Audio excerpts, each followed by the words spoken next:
Assalamualaikum warahmatullahi wabarakatuh. Selamat pagi teman-teman. Sebelumnya kami dari kelompok 1 di pagi yang cerah ini ingin membahas presentasi kami dengan tema presentasi hakikat menulis dan menulis puisi. Sebelumnya, perkenalkan saya Muhammad Faisal Tamam sebagai moderator dan perkenalkan juga rekan-rekan saya. Halo, saya Raisatul Jamilah. Halo, aku Nida. Halo, saya Aisyah Dian Fatmawati. Halo, saya Ana Maratu Salika. Dan halo, saya Dedek Triwahyuni. Dan ini presentasi kami. Oke, langsung saja. Presentasi pertama akan dipresentasikan oleh teman kami, Rois. Silahkan, Rois. Pada materi pertama, saya akan menjelaskan mengenai pengertian dari menulis. Apa sih itu menulis? Menulis adalah kegiatan berbahasa untuk menuangkan ide, gagasan, informasi, ataupun perasaan dalam bentuk teks tertulis dengan tujuan untuk berkomunikasi. Nah, pada dasarnya setiap seseorang yang melakukan kegiatan berbahasa dan menciptakan sebuah tulisan, maka hal tersebut bisa disebut dengan kegiatan menulis. Menulis memiliki kesamaan dengan berbicara, yakni sama-sama menyampaikan pesan. Namun, keduanya memiliki perbedaan. Perbedaannya terletak pada media yang digunakan. Berbicara menggunakan bunyi bahasa, sedangkan menulis menggunakan tanda-tanda bahasa dalam bentuk tulisan. Oke, materi selanjutnya akan disampaikan oleh teman kami, Nida. Selanjutnya, ciri-ciri utama puisi. Bahasa padat dan ringkas, pemilihan kata khas dan konkret, penggunaan majas, metafora, personifikasi, simile, dan sebagainya. Adanya pengimajian visual, auditif, emosional, irama dan rima yang menimbulkan musikalitas, tipografi atau tata letak baris yang khas. Selanjutnya, menulis puisi. Menulis puisi adalah proses kreatif khusus untuk mengomunikasikan pengalaman, perasaan melalui bahasa yang padat, imajinatif, dan terstruktur dengan ritme serta rima yang bertujuan menimbulkan kepekaan dan imajinasi para pembaca. Kemudian materi selanjutnya yang akan dipresentasikan oleh Aisyah. Baik, di sini saya akan menyampaikan materi mengenai fungsi menulis dan juga hakikat puisi, di mana fungsi menulis dibagi menjadi 3 poin, yaitu yang pertama sebagai media komunikasi secara tidak langsung, di mana seorang penulis bisa menyampaikan ide, gagasan, atau pemikirannya melalui tulisan kepada pembaca dan tidak tatap muka secara langsung. Kemudian fungsi menulis yang kedua yaitu sebagai dokumentasi atau penyimpanan ide. Ketika kita memiliki ide, kita bisa menulisnya terlebih dahulu untuk dikembangkan dan bisa menjadi dokumentasi untuk waktu yang selanjutnya. Dan tentunya yang ketiga sebagai sebuah karya sastra.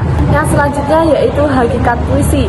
Puisi merupakan karya sastra yang memiliki makna padat, indah, sebagai penyampai gagasan atau ide ataupun juga perasaan seorang penyair, di mana memiliki unsur fisik meliputi pemilihan kata atau diksi, kemudian ada bahasa figuratif, ada pengimajian, ritme, dan juga tipografi, di mana menurut para ahli, puisi merupakan karya sastra yang sangat unik, kemudian estetik dan juga emosional.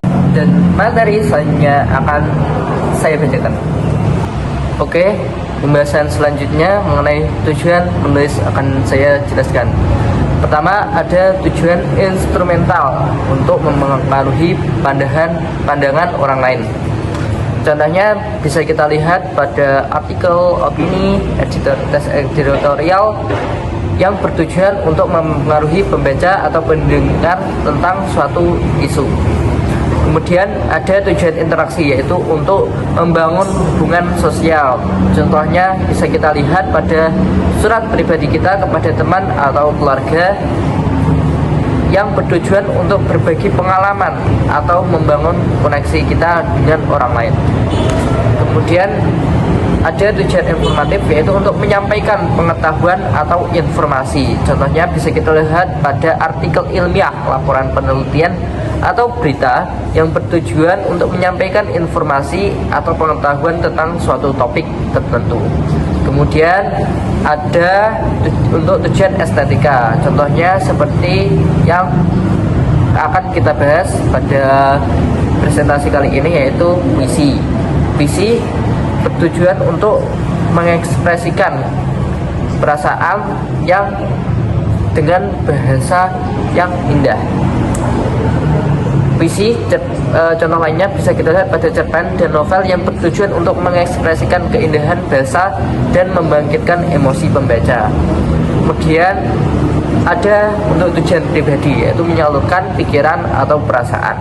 Contohnya bisa kita lihat pada buku harian atau jurnal pribadi yang bertujuan untuk merekam pikiran kita, perasaan, dan pengalaman individu, yaitu kita sendiri. Kemudian disambung oleh materi selanjutnya yang akan disampaikan oleh Yuni. Pada tahap yang pertama, yaitu pada tahap persiapan, seorang penyair atau penulis puisi ini harus menentukan ide pokok atau tema dari sebuah puisi yang ingin dia tulis. Contohnya saja, seorang penyair tersebut ingin membuat puisi dengan tema senja, seperti itu ya. Yang kedua yaitu tahap inkubasi, di mana di sini seorang penyair itu merenungkan kembali dari tema yang sebelumnya. Jadi kalau seumpama tema sebelumnya itu senja, jadi direnungkan kembali apa sih yang berkaitan dengan senja. Contohnya saja dengan langit jingga, terus mungkin ada ketenangan, mungkin ada burung yang kembali ke sarang, atau dan bagaimana lagi, itu mungkin terkait dengan inspirasinya dari sang penyair. Ada tahap yang ketiga, yaitu pada tahap imajinasi, di mana seorang penyair ataupun penulis itu dituntut untuk mengeluarkan semua imajinasi yang dia miliki. Contohnya saja tadi senja, itu mungkin seorang penulis itu mengaitkan dengan kedamaian atau perpisahan. Itu namanya di poin ketiga, yaitu inspirasi atau dikembangkan lagi sehingga menjadi ide pokok dari semua tema tersebut. Untuk yang poin 4, yaitu pada tahap penulisan, di sini seorang penyair itu harus bisa menggunakan majas, menggunakan rima, menggunakan diksi-diksi yang sesuai untuk temanya tadi. Jadi kalau temanya mungkin ada senja, itu diksi apa yang cocok untuk ditulis dalam sebuah puisi tersebut. Dan yang terakhir yaitu tahap revisi. Di sini tahap ini adalah tahap yang paling sulit, di mana seorang penulis itu dituntut untuk mempertahankan suatu puisi tersebut.